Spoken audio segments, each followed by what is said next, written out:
disfunção erétil. Esse é o tema do programa Pense em Saúde de hoje. Você já sabe, para participar com a sua dúvida, pergunta ou comentário, é só ligar para 3209-0119 ou enviar o e-mail para saúde@tvhorizonte.com.br. No bloco anterior, os médicos que participam do programa, os urologistas Dr. Eider Leite Ferreira, Dr. Reginaldo Martelo e Dr. Luiz Otávio Torres nos explicaram o que é e algumas causas orgânicas que podem provocar, que podem gerar uma disfunção erétil. Mas além das orgânicas, existem outros, você mesmo citou, não é isso, doutor Eider? Isso, as causas psicogênicas, né? Na verdade, como eu disse, são mais prevalentes, são mais comuns nos pacientes mais jovens, mas o que a gente nota, na verdade, na prática clínica, e os estudos também mostram, é que o mais comum é que haja uma mistura, é que a causa seja mista. É muito frequente no paciente de um pouco mais de idade que ele comece a desenvolver uma disfunção, muitas vezes até leve, devido a, muitas vezes, coisas leves mesmo, não que ele seja doente, que ele tenha um diabetes, ele não tem mais aquele desempenho que ele tinha antes. E isso causa para ele um trauma, digamos assim, e ele começa a sofrer de ansiedade em relação ao desempenho que ele vai ter na sua relação sexual. Isso vira um ciclo vicioso e essa é uma causa bastante frequente. E mesmo essas causas psicogênicas, aí é exatamente isso? É nervosismo, estresse? Existem as causas puramente psicogênicas, ou seja, a pessoa submetida aos estresses do dia a dia, ou mesmo o paciente bem jovem com uma ansiedade relativa ao próprio ato sexual, que por isso bloqueia e não consegue ter um bom desempenho. E isso vira um ciclo vicioso. Existe também aquele paciente que é orgânico, digamos, é diabético, sedentário, tabagista, enfim, e começa a desenvolver um quadro de disfunção sexual e tem esse quadro piorado pela ansiedade. Exatamente, isso é bastante comum. E você falou, realmente pode virar um ciclo, às vezes uma falha ocasional gera uma ansiedade que depois essa ansiedade acaba atrapalhando e essa falha ocasional deixa de ser ocasional, né, por um problema de estresse. Uma outra coisa que ele citou, vocês citaram, né, sobre a questão metabólica, como é uma questão vascular, o tabagismo foi citado como um fator que pode piorar depois, com a idade avançada.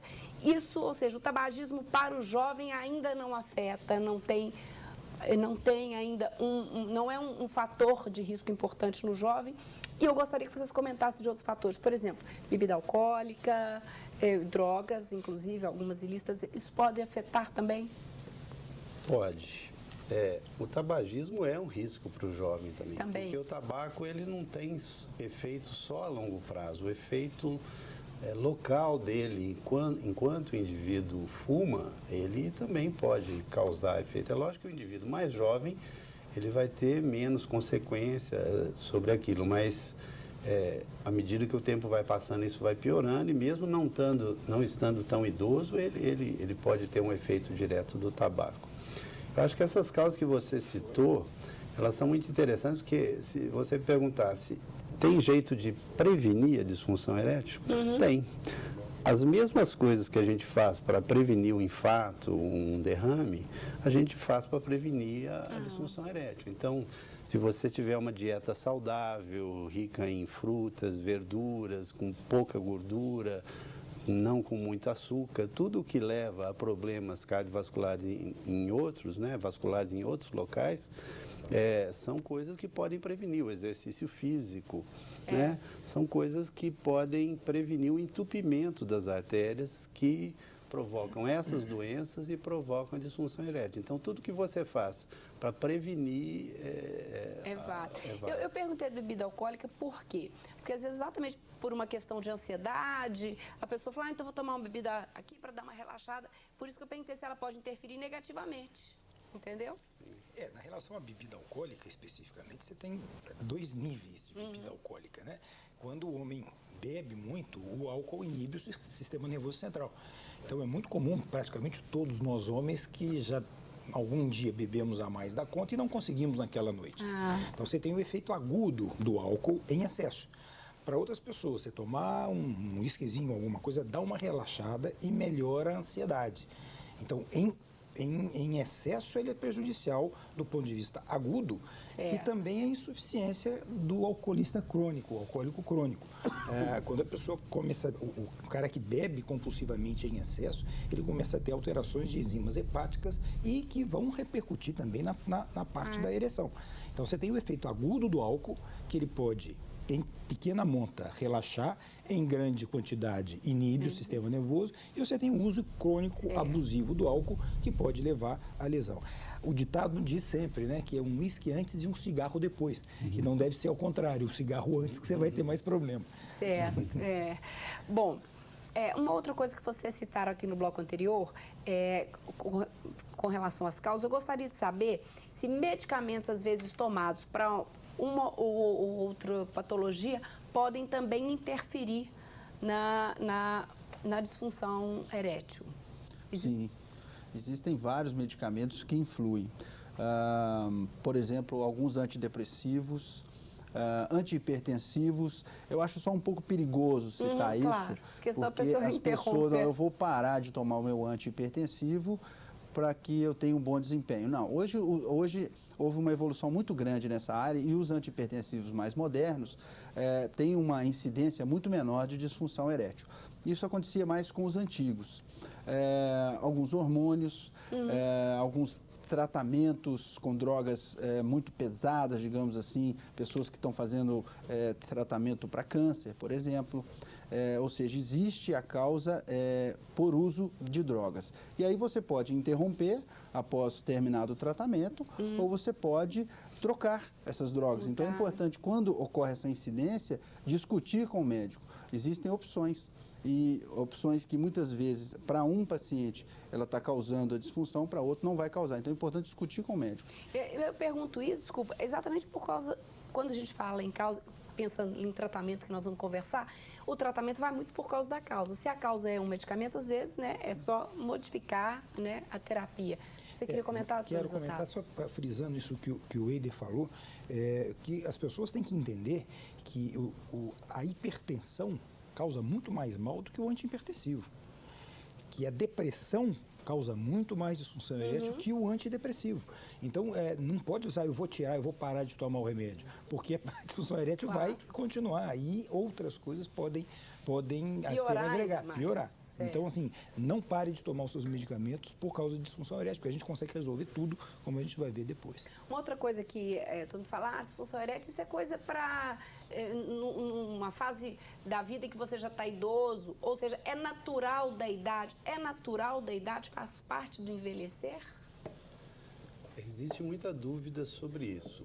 O que se pensa, principalmente, é que as doenças do envelhecimento que são as principais causas. O próprio envelhecimento pode ser. A gente sabe estatisticamente que à medida que a idade avança, aumenta o índice de disfunção erétil. Certo. Isso é estatístico, a gente já sabe disso.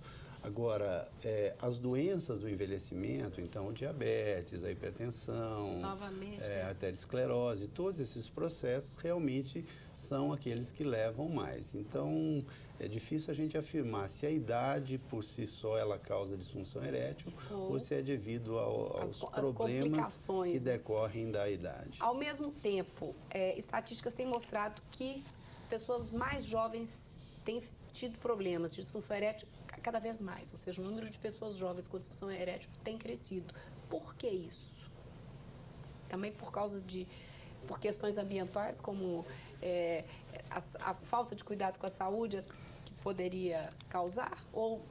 O paciente mais jovem, teoricamente, excetuando aqueles que têm um problema de saúde específico, então nós não vamos entrar nesse grupo, mas o grupo de jovens saudáveis, o que acontece hoje é que há uma grande ditadura em relação a sexo e uma grande demanda em relação a sexo. Então, os meninos, os rapazes, eles acham que eles têm que ser super-homem na cama, porque eles têm que agradar a menina. Se a namorada gostar dele na cama, vai contar para as outras e com isso ele vai ficar mais conhecido. Então, existe uma alta demanda de performance. Então, o rapaz entra na relação, muitos deles, né, com uma cobrança muito grande dele mesmo. E tem que ser 1, 2, 3, 4, porque ele tem que, a demanda para ele, e interessante é isso, a maior parte das vezes não é a demanda da namorada. É dele, é da demanda dele, né? Em relação à namorada. Tá? Então ele entra, e aí que gera essa ansiedade. Se ele não consegue a terceira ou a quarta, ele fica ansioso, aí ele já entra na outra com medo. Libera adrenalina, fecha a artéria, não consegue a ereção. Bom, daqui a pouco a gente volta, que pensando, eu quero falar de tratamento e quero que vocês comentem também sobre o uso, às vezes até indiscriminado, da pílula mágica, né, da pílulazinha azul. E outros fatores, mas daqui a pouco, no próximo bloco. Disfunção erétil é tema do programa de hoje. Nós vamos para um rápido intervalo. Enquanto isso, aproveite para participar com a gente com a sua dúvida, pergunta ou comentário. O telefone para participar é 3209-0119 ou então por e-mail saude@tvhorizonte.com.br. O intervalo é rapidinho, voltamos já já.